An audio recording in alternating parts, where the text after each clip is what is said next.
Welcome to the Private Practice with Soul podcast. My name is Dr. Storme, and I help private practice owners align their business back with their soul's calling, with their big vision and with their soul's purpose.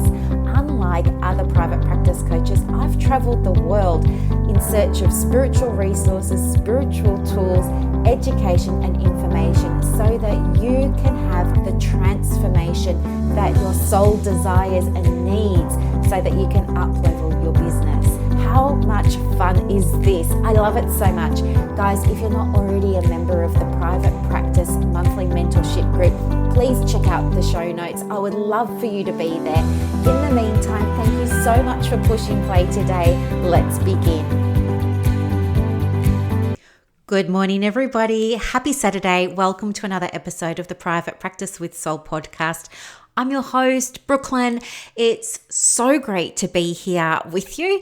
And I want to say thank you so much for pushing play on another episode. If I didn't say that already, welcome to the new subscribers. And of course, big hugs to everybody who has been listening for a while. And one of those people is Trisha, and I just want to say thank you so much for being a self-proclaimed super fan. I love that.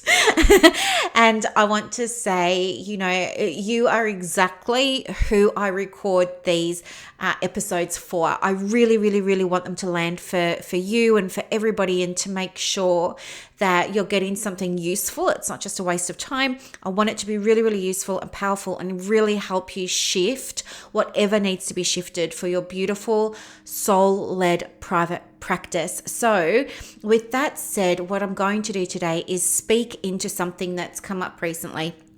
And that is, well, actually, you know what? It hasn't come up recently. This has been around for quite a while, but you know me, I'm not afraid to address things. In fact, even today, get this, even today, we've got the group called Australian Counsellors in Private Practice Online. Now, we're, I think, almost at 300 people, which is amazing.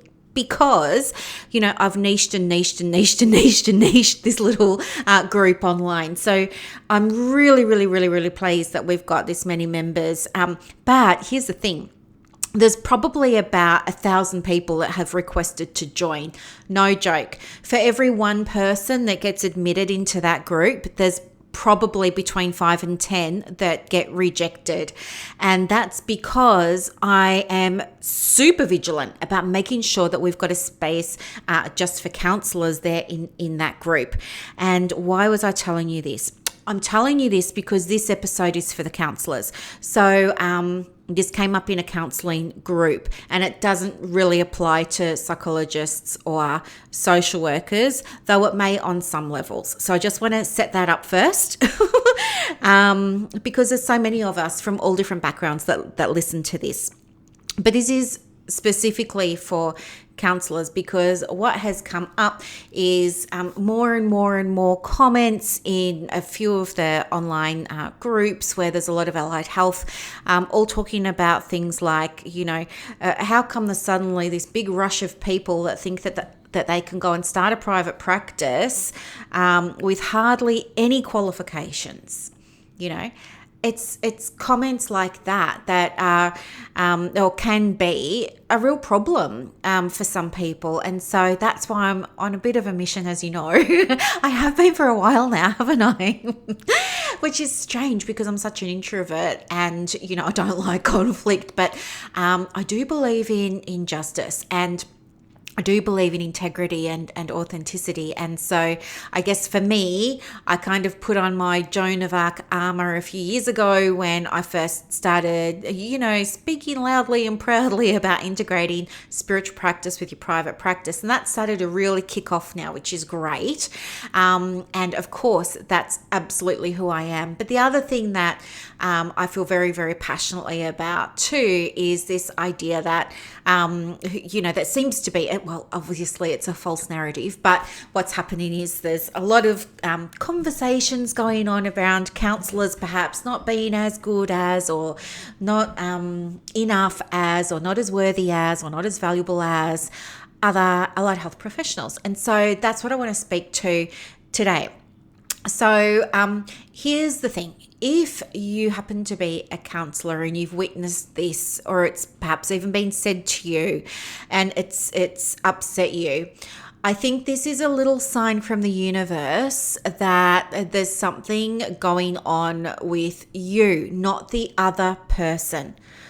I know I'm just going to lay my cards on the table today, but I think what's happening is, well, I believe in this concept of like attracts like, and I believe in the concept of mirroring. And so I think that when those people who write comments like that do so, those comments are neutral, okay?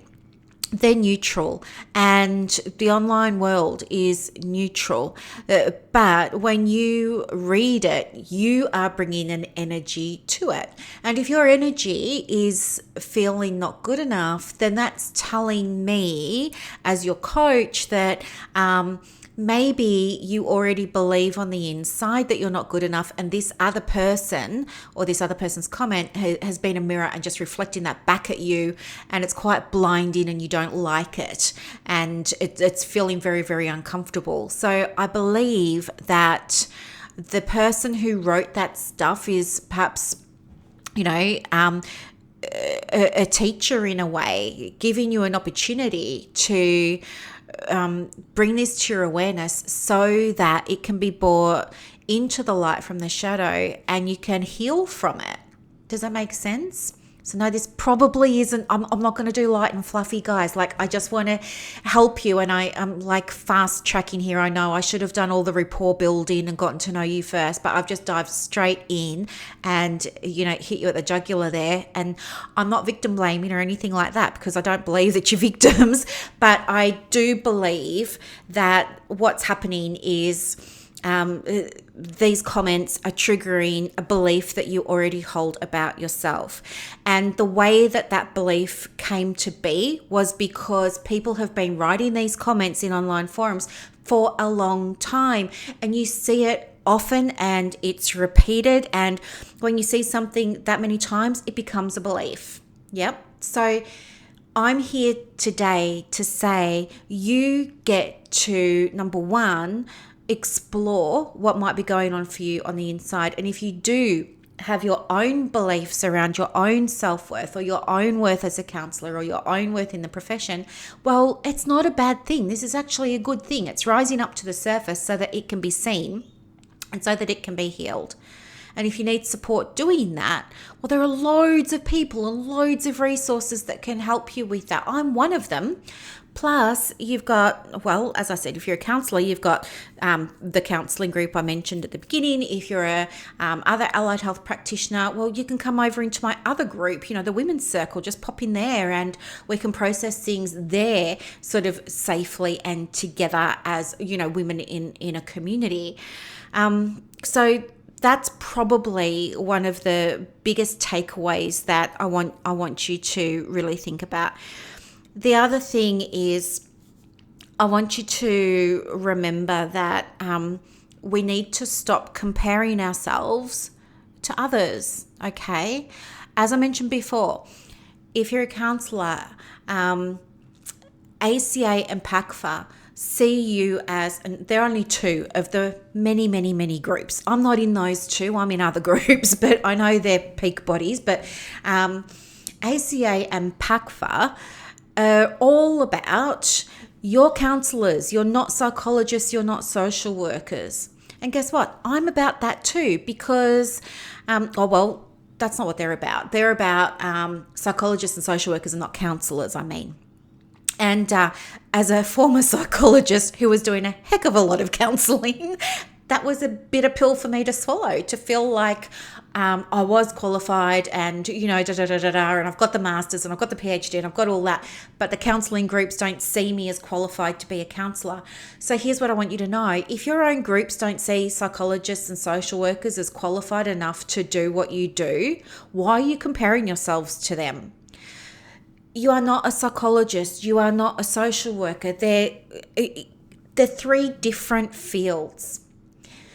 Psychologists and social workers do provide counselling. It's a service, but it's not their profession. All right? And you will provide some psychological tools and some psychological modalities and interventions and things like that. And you might even provide some social work ones, ones that belong to the social work family. But it doesn't mean that you're a qualified social worker or a qualified psychologist. When you start comparing yourselves, because you're not comparing yourself with anything that's the same, there's going to be differences. And you're going to interpret those differences as you being less than. And it's not the case. It's just differences. Psychologists have their area of expertise and specialty. Social workers have theirs. Accredited mental health social workers have theirs. And guess what? Counsellors have theirs. They're all just different. I'm here to tell you that there is no hierarchy, unless you allow a hierarchy to exist. And you do that when you see yourself as being less than everyone by comparing yourselves against everybody else. So stop it. You are better people than that. You do not need to do it. Okay? You are, all of you, regardless of your background, regardless of your profession, you are all sovereign women in your own right. And if you don't know what sovereignty means, it means you have control about yourself. It means you have authority within yourself. And when you can accept that, you start to embody that, you stop comparing. And all of those insecurities drop away. Yeah? But there is no hierarchy unless you support a hierarchy. So here's a solution. Stop doing it. And how do you stop doing it? By allowing yourself to fully own why you became a counsellor in the first place. Or, if this applies to you and you're feeling not good enough as a social worker or not good enough as a psychologist, that's fine too. We can use the same process here. And the process is something simple like, remember what makes you so excited about doing the work that you do. Focus on your clients. Stop focusing on yourself. It brings up that whole, I think it's, I hate talking about it, but the whole Medicare issue, right? I think the Medicare stuff and blurred conversations with counselling groups that have allied health. There's OTs and physios and speechies and psychologists and social workers and counsellors all in there. And, it causes the waters to get really muddied and really murky. And they're all talking about their Medicare rebates and what they're charging and everything. But here's the thing. Did you know, and I'm speaking from experience, not just with myself, but with clients that I've worked with, but did you know that there are social workers and psychologists who are afraid to charge their worth because they also believe their clients can't afford it? And that's with a Medicare rebate. Would you believe that there are social workers and psychologists out there that still struggle with setting a fee, and they set a fee of like $120? There are counsellors charging more than that. They charge, the social workers and psychologists, some of them charge $120 because they feel guilty about the out-of-pocket expense, which is the difference between the Medicare rebate and the full session fee. So the out-of-pocket to a client could be $40, $35 or $40, give or take. So that's what a client is investing to go and see say social worker or a psychologist that's charging that rate. But if you're a counsellor, they're generally not getting that rebate unless you're with Medicare and Bupa or DVA or, whatever it is you're doing. But for a private fee, they're not getting anything. So how much must that client value the work that you're doing? If they know and they are aware that they can go and only pay $40 elsewhere because they're going to get a chunk of money back from the government, but they choose to come and see you with no rebate at all, that tells me that your clients really value what you're doing. So it's offensive when you sit there and you don't value yourselves. What more do you need in order to feel valued and good enough within yourself? Your clients tell you every single day that they see the value in what you do, and they're willing to put their money on the table so that they get FaceTime with you, they get that one-on-one time with you, they get that support with you.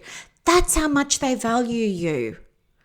That's amazing. And that is so, so, so special. And what an honor it is. What an honor it is when clients come and pay us that money and they don't expect a rebate. What an honor that is. And doesn't that make you want to be the very best practitioner that you can be?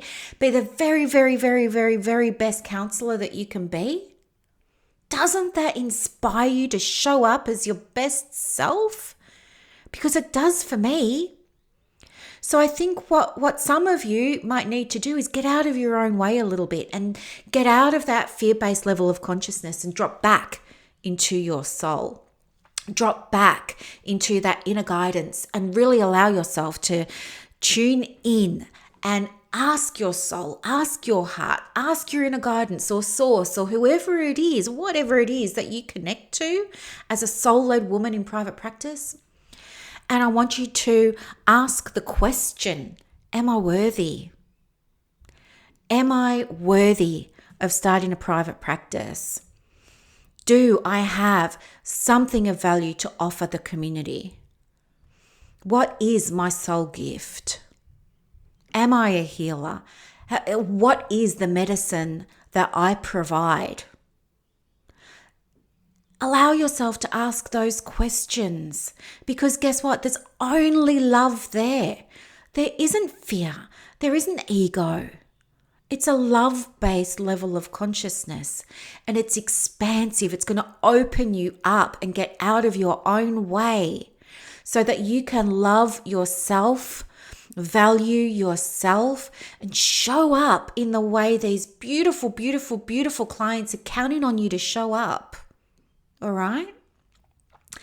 I hope, I really pray and hope, it's my highest intention to give you a kick in the bum today. And, because I don't think anybody else is going to. But I want to give you a kick in the bum and just say, come on, guys, you've totally got this. You're beautiful souls with beautiful hearts and beautiful messages.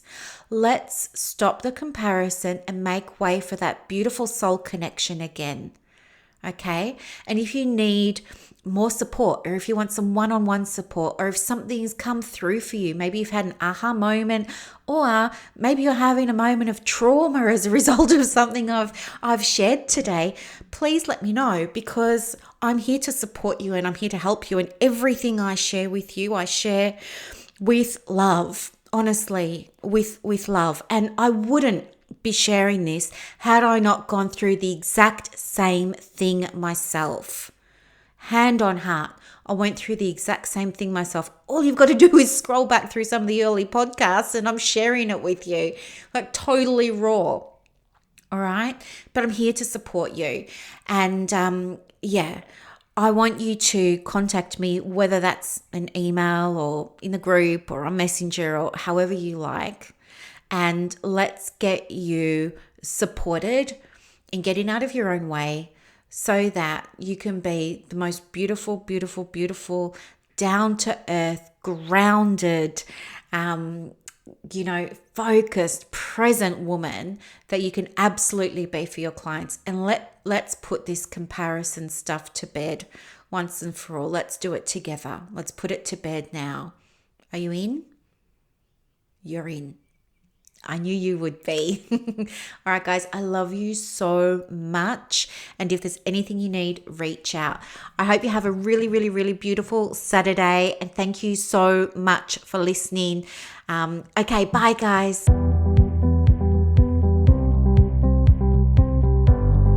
Thank you so much for listening to this episode of the Private Practice with Soul podcast today.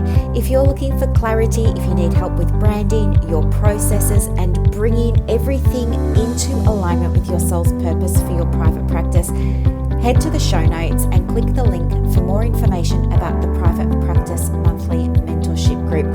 You are going to love it. I can't wait to see you in there. Thanks so much for listening. Bye.